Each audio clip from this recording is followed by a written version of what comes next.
Chapter 566. Everyone laughed hastily upon the reveal. No one would have predicted such an amazing twist in the story.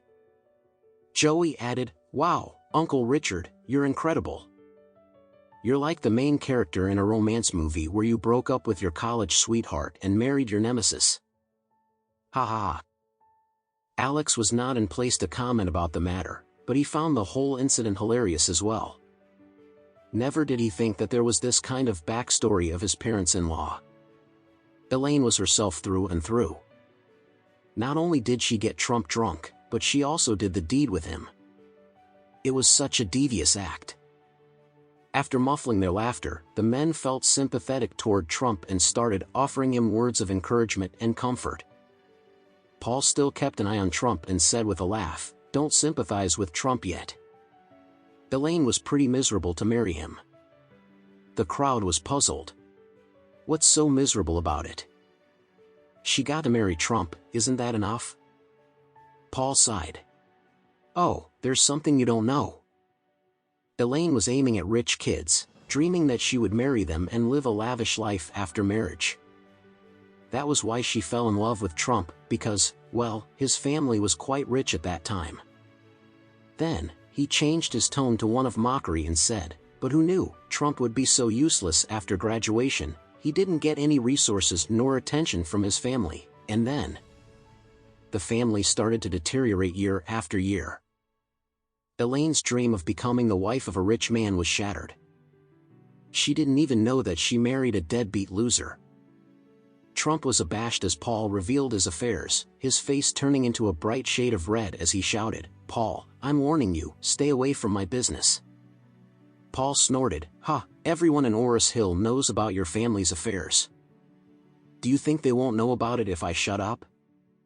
Then, he continued loudly, "Initially, your family was quite influential and powerful, so you could still cheat your way when you're outside by using your family's name. But now, your family is done. You are just a loser who doesn't know how to earn money. Elaine is playing mahjong day in and day out without a proper job. Your son-in-law is just a deadbeat moocher, thus your entire family solely depends on your daughter's income.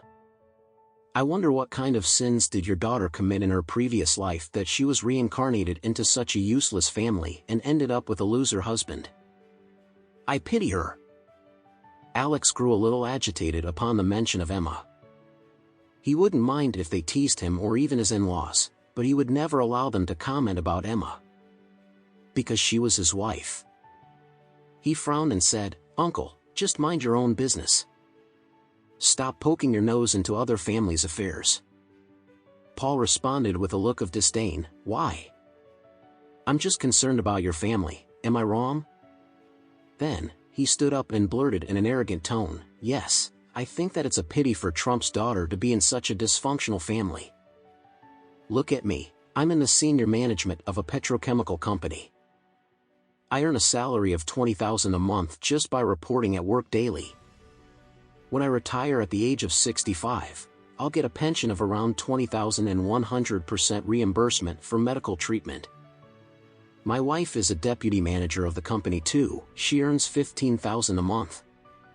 When we both retire, our national pension will be worth $40,000 a month.